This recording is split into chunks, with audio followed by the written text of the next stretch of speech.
Mask your sorrow, Her Majesty. The Kharazm Shah's vizier is here. I hereby say, long live Kharazm Shah. Now that the king has left, Kharazm, the queen and the child's mother, is supposed to make a big announcement as to regarding her final decision. Sheikh al-Raees Boali Sina has accepted our invitation and is coming here to treat the prince. I told him that the prince eats nothing but grass. Please, Vizier, don't dare say such crass words before me. I have to be frank, my lady. I beg your pardon. The Sheikh told me there was only one way to treat him. He said it was the only way. He said, believe it or not, we will have to slaughter him. What?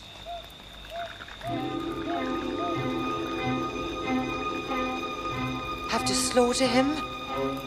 Oh. Please listen, my lady. I beg you and the courtiers not to mention anything, and please, do what Hakim wants you to do. Please, I beg you.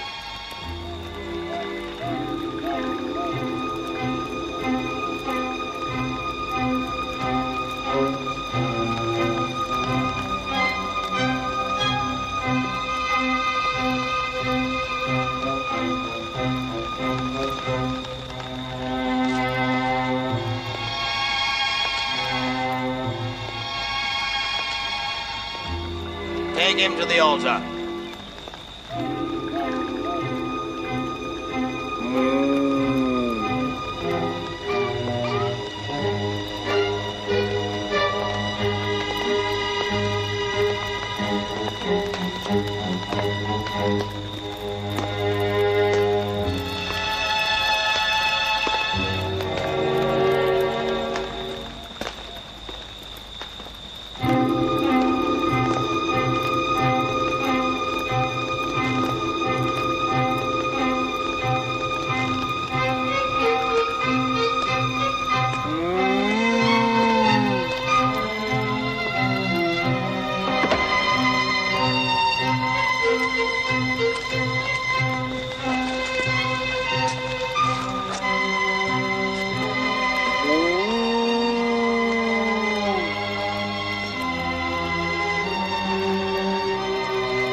Apprentice butcher.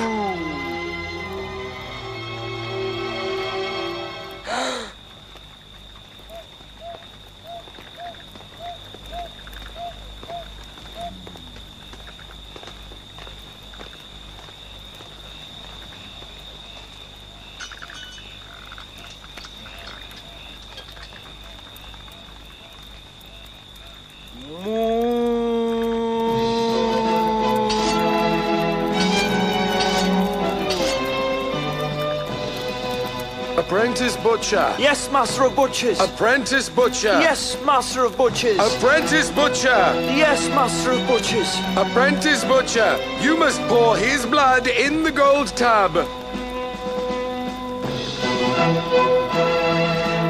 The gold tub is ready, Master of Butchers.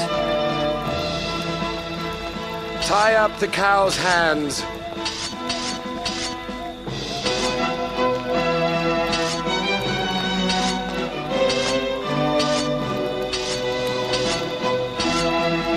Out of your mind. Excellency, the cow must be slaughtered and taken through to the kitchen.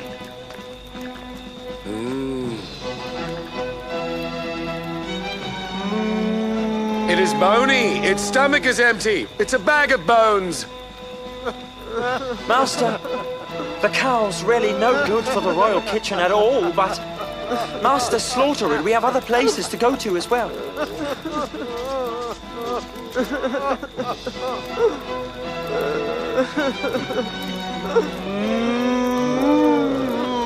I would never slaughter such a scrawny cow. Come on, get up, quick! Fetch me another cow, come on! It's like a skinny monkey rather than a cow.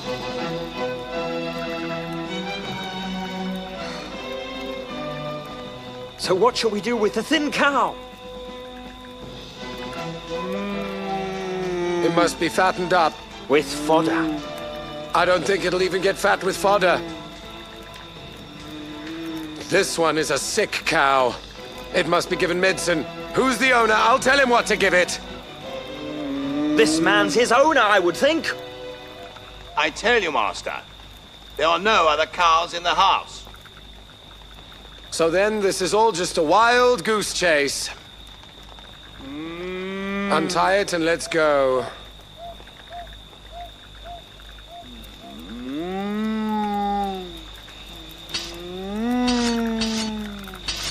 Let's get moving.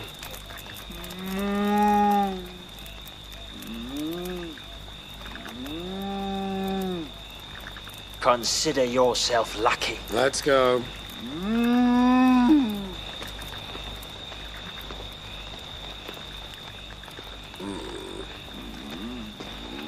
Master? Master, are you not going to go and slaughter it? Why not, if it gets fat? Are you sure it can't get fat by any chance? Yes, sure. It must take medicines and eat human food. Are you its owner? Yes, I am. And all I have is the scrawny cow. What medicine shall I give it? Follow me, and I'll tell you. Let's go.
The two horsemen are coming slowly.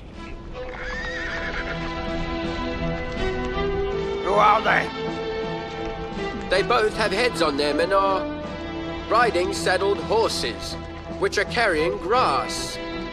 They're coming from afar.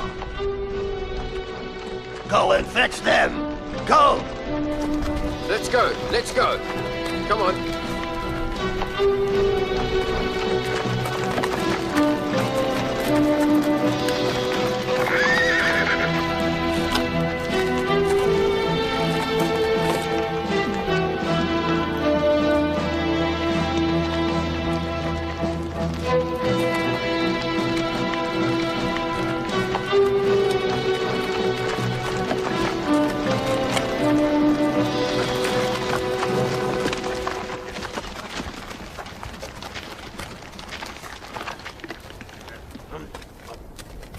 What are you eating over here? Get up and take your tablecloth.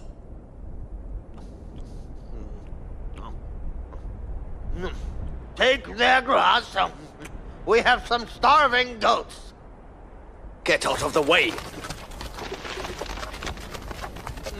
Where are you going? Where are you going? Doesn't this pass lead to Gorgonj? It doesn't. Where are you going? Where are you going? Where are you? You'd better answer. You take things too seriously. You're under siege!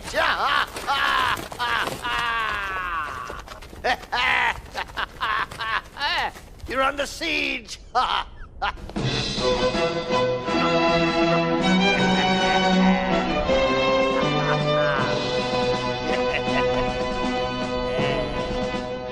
To Gorgunj! To Karaz Masha's court! Turks are not allowed to go to court! We are the speakers, the official envoys of the great Sultan, Mahmud of Ghazni.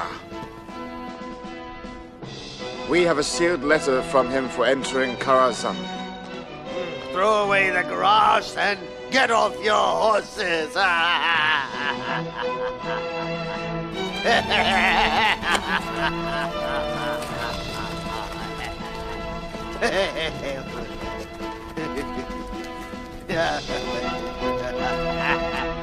Where is your letter? Maybe it's the Sultan's sealed letter. You may tell the truth. Turks always tell the truth. Give me 5 dinars, and you may go! Are you trying to take tolls from Sultan Mahmud's envoys? The Sultan himself will have to pay 5 dinars if he wants to pass.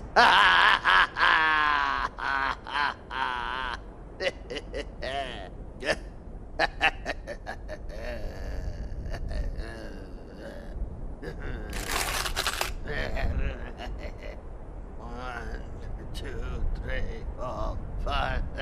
All right, the road is open now.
Greetings to the envoys of Sultan Mahmud.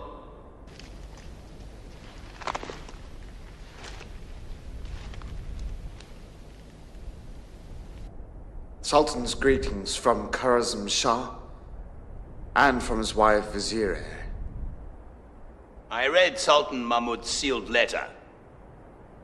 He has asked for Kharazmian scholars to come. Especially he wants Sheikh Oriz Bawali. The Sultan Mahmud, he will most certainly return the Karazm Shah's favor that he has offered.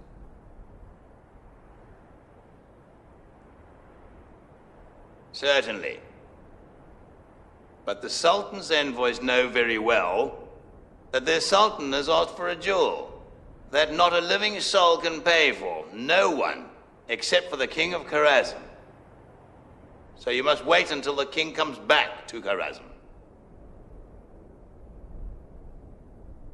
How long? I've been informed today that the king will be in Kharazm for 3 days. We'll stay here for 3 days, but will your king give what the Sultan has asked for? Will you? Stay in the palace for 3 days. We will If the wise Vizier assures us that the Sultan will be given what he wants. The Sultan gets whatever he wants, though, even it may take many, many years.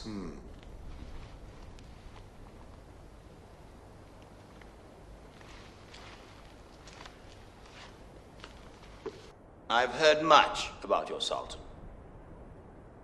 I have to wait and see what the king's opinion is.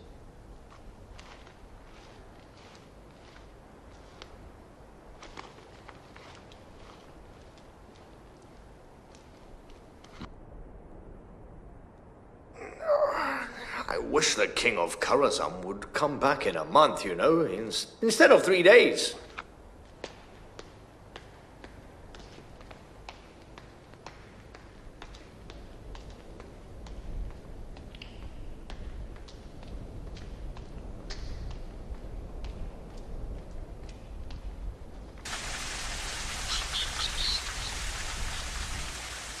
Relax.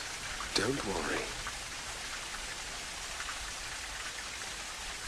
Master, it's afraid of death.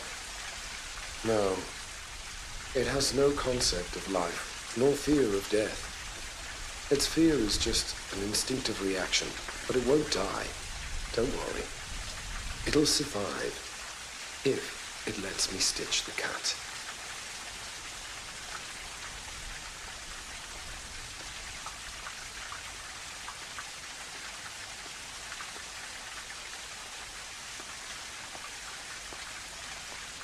Hello. Hello.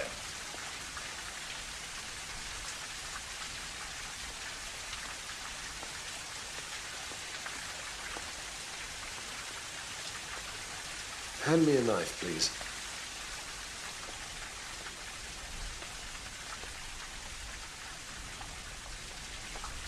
It is only man that is aware of himself, and consequently his life. And he knows that someday he will die. Excellent.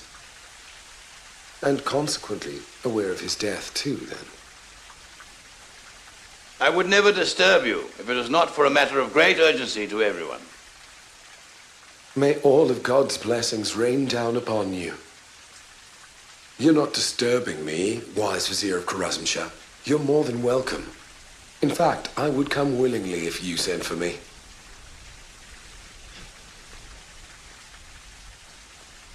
It's a matter of great urgency.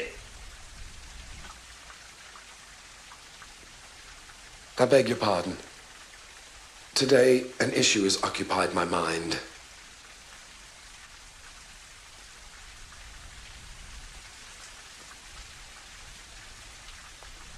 What are you looking for? There was a young man here. Let me help you. I dismissed the caretaker. I wanted to talk to you in secret.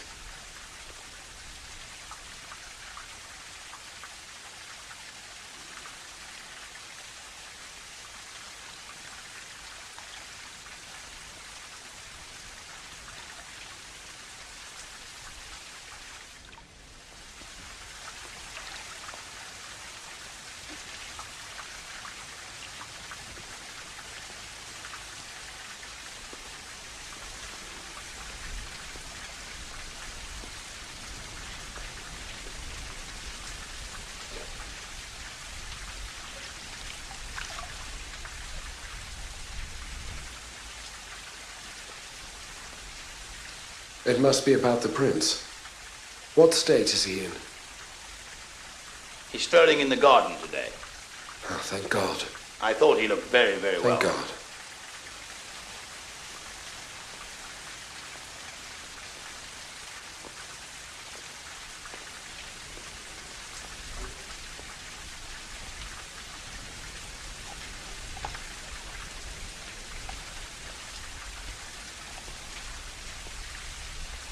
Doesn't he moo anymore?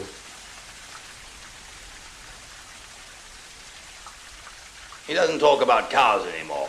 He doesn't talk at all. It's a distressing symptom. That's good news. He's meditating in order to find himself. Let him dwell on it, thinking about himself. When the body is weakened, the soul has to shoulder all of the body's burdens, you see. And it is the soul that will become exhausted when it's weak. Though soul and body are not the same in nature, they have a strong connection to each other in reality. I'm relieved to hear he doesn't think he's a cow anymore. That was good news. There's an issue that's much more important than the prince's illness. Sahli, I'm going to tell you a secret right now.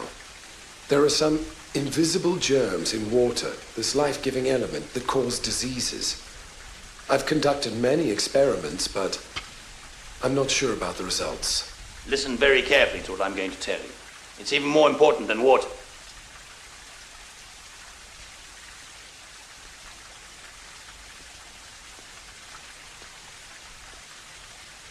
But I don't think so. There's nothing more important than water. What's the mystery of water? What's it hiding? I've been thinking about it for years and years. Listen, Sultan Mahmud has sent 2 envoys here now, and they're going to take you to his court. Sahli, like pleurisy and tuberculosis come from the earth, there are many, many diseases that come from the water. Perhaps later generations will unlock its mystery someday. You're really not listening to me, are you? I'm sorry. I really didn't mean to. You were talking about the prince, I guess. Love is a kind of disease, like melancholia, characterized by gloomy thoughtfulness, brought on by thinking about certain images. And Eros certainly also strengthens it. It's characterized by sunken, dry eyes and fluttering of the eyelids. A sufferer of love breathes fast and with difficulty. That's why he sighs a lot of the time. He's weakened and emaciated, but not his eyes. Although they're sunken deep in, his eyelids get larger due to insomnia and constant weeping. If you're talking about the prince, you should... I'm talking about him. Though he no longer thinks he's a cow, the root cause of his illness is love. He ought to abolish this love if he wants to recover. Hakim, you need to completely forget about the prince. Thank you very much. Come with me, Salih.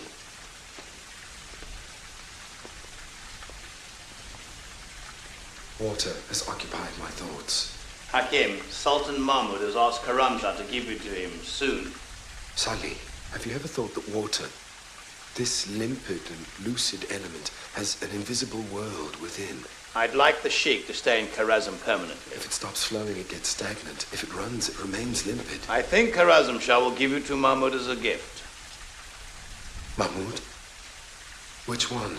Sultan Mahmud of Ganza. I beg your pardon. I was absorbed in water.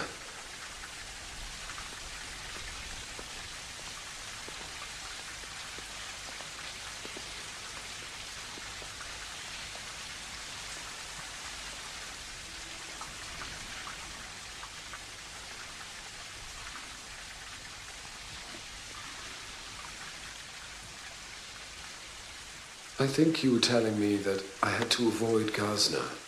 You're absolutely right. Years ago, it was my dear mother that told me the exact same thing.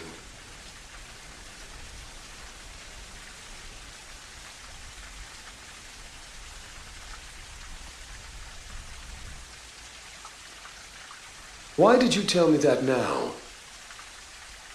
Sultan Mahmud has sent envoys to Karazm and has asked the king of Karazm to give him some scientists like you.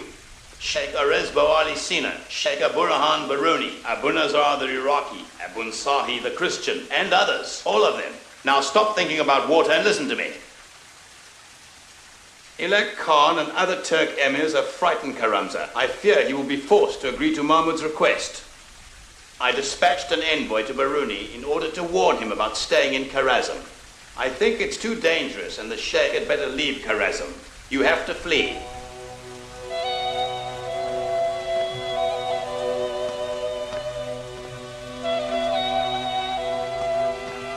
I cannot leave the court, can I? The prince has not recovered completely from his illness. Yes, I know.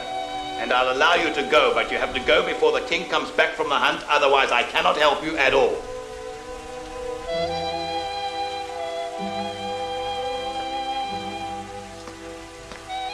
Sali.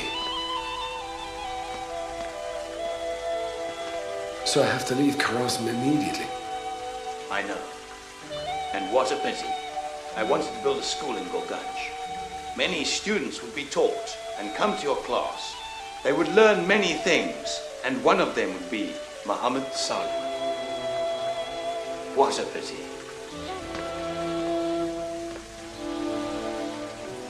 Goodbye. I will really miss you.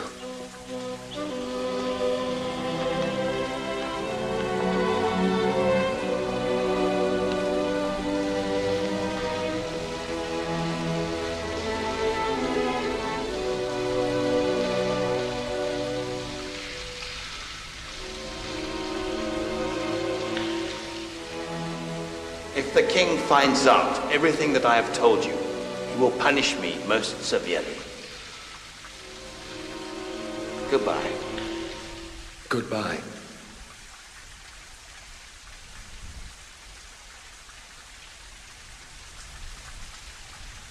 If it doesn't run, it will be stagnant. It's limpid when it runs.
Turn the volts 4 degrees to the east.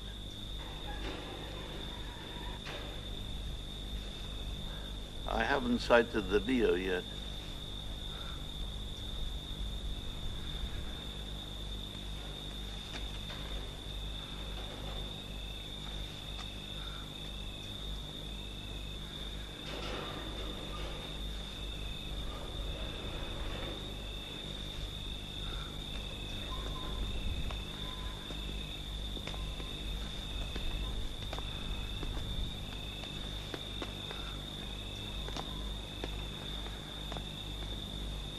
Thank you, Dad.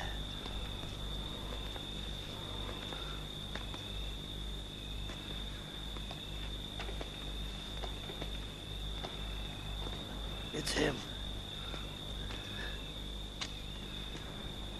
Hello, Sheikh Abu Rayhan Biruni. How do you do, sir? It's good to see you. And hello, Abu Sal, the Christian, my master and teacher. Welcome to you, welcome. Hello, Sheikh Biruni.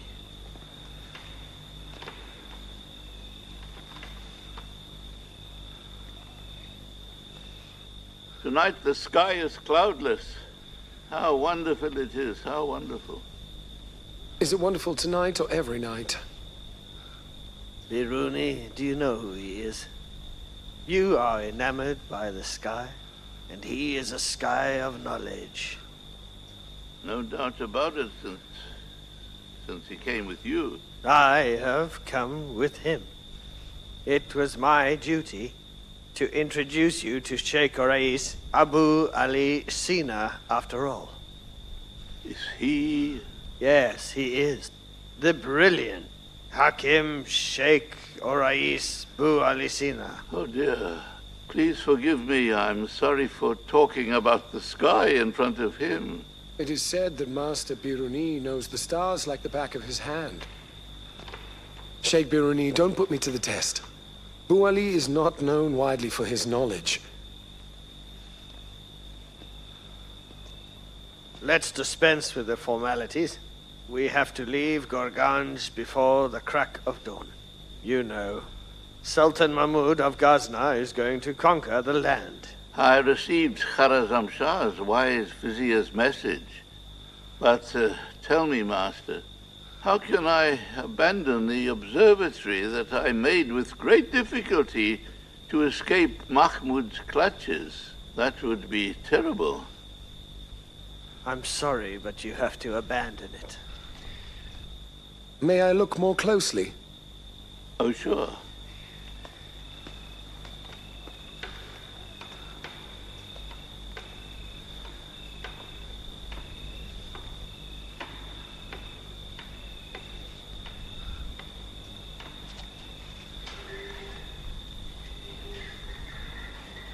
It's a pity scientists are being exchanged as court ornaments in a time when kings and emirs believe themselves to be the lords and masters of peasants. Your life is constantly threatened if you want to have a class or school or observatory, unless you are under the patronage of one emir or another. Then the emir decides one day to exchange you with something. If you refuse, then you are a heretic, a heathen, or non-Muslim, and everyone is allowed to shed your blood.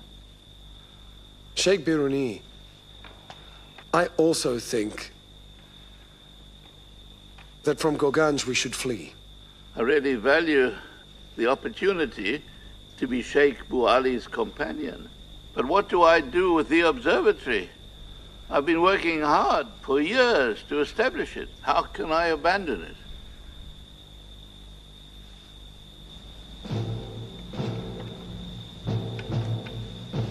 Let's go. We ought to prepare for the journey.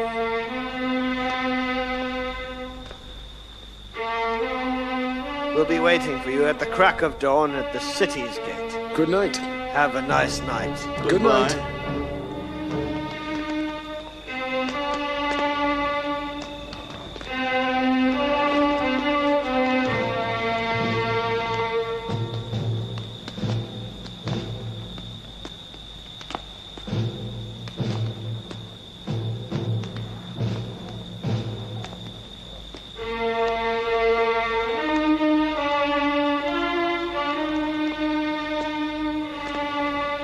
I spent years begging the kings for the observatory. So shame on me.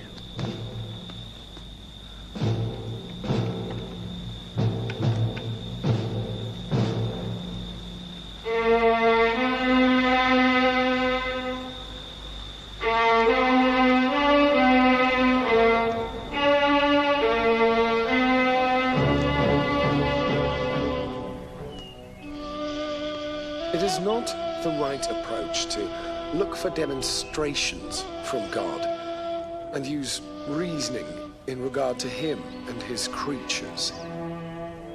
From what may exist and whose existence has a rational explanation, we must make deductions about the necessary existence whose existence is identical to his essence.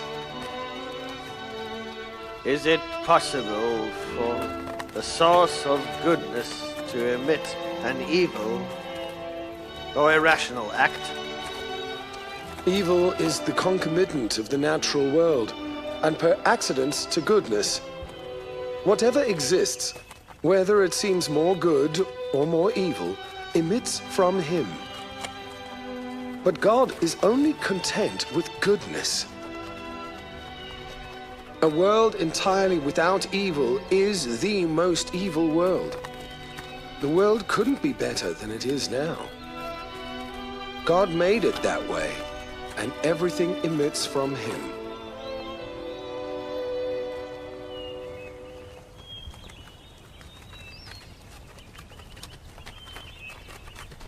Sheikh Biruni, try to forget about it.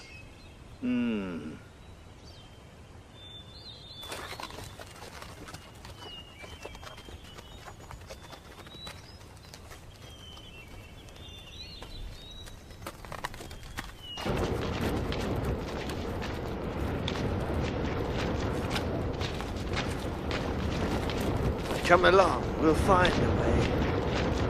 Uali.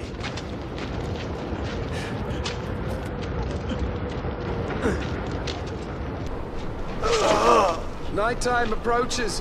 Walk with long steps. Don't lose hope, gentlemen. We'll find the way. I cannot walk anymore.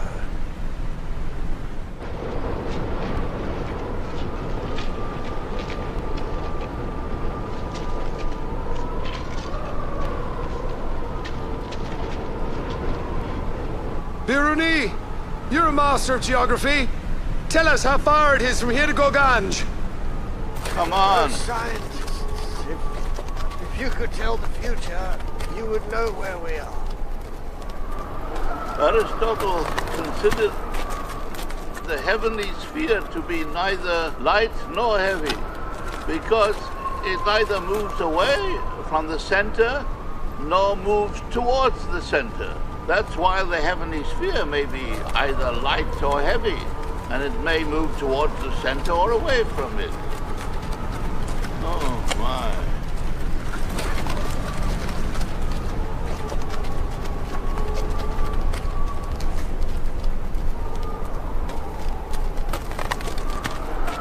We won't find our way if the sky is cloudy.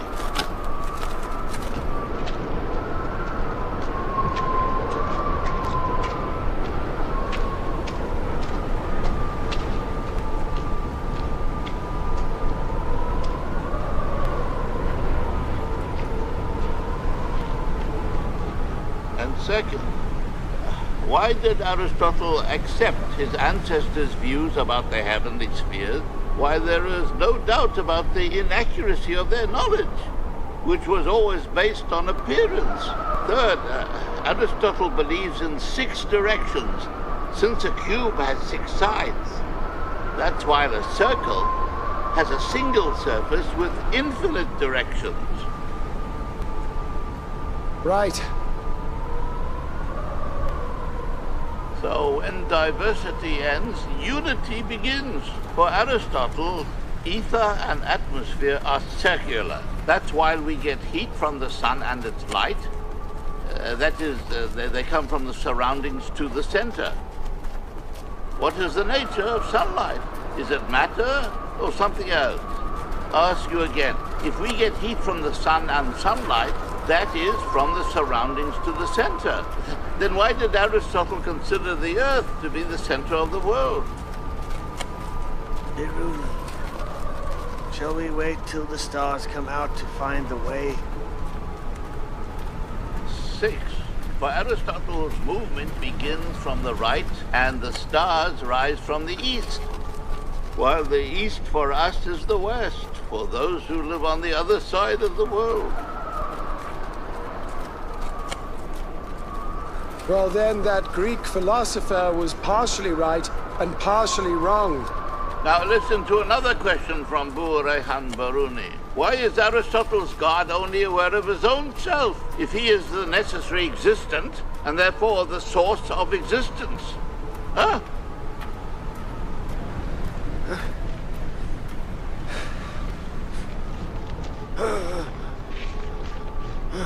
Hold me responsible for what I've said, not Aristotle. Now lend me a hand.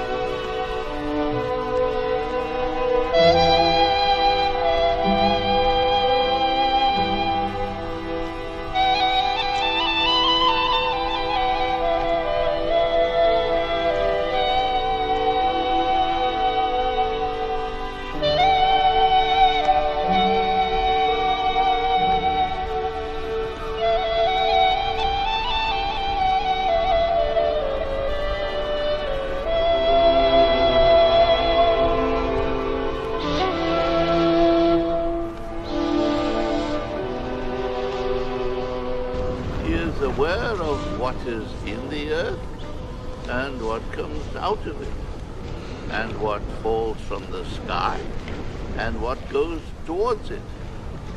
He's even aware of all particles in the sky and on the earth.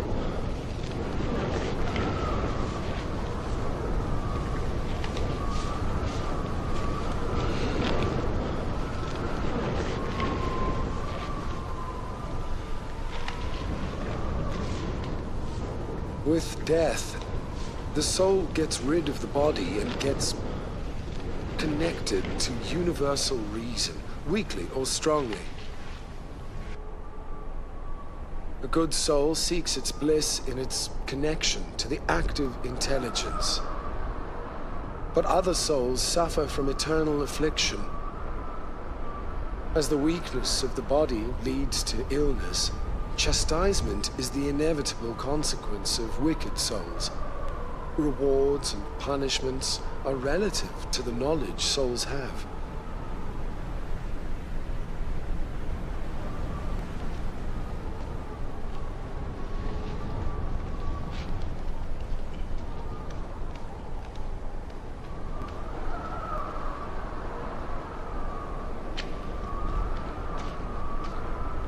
Can the eternal be more than one? It cannot. Creation is God's attention to his essence. Since he's essentially creative, he's the cause of the world. But the cause and the caused are inevitably in the same time. The cause becomes complete in the creation of the caused. The existence of the cause is antecedent to the existence of the world, but this antecedence is essential, not temporal. Therefore, we may consider three attributes. He's one, he's self-existent, and he's the necessary existent. In other words, God's self is the concomitant of his existence. Whatever exists receives its existence from the necessary existent.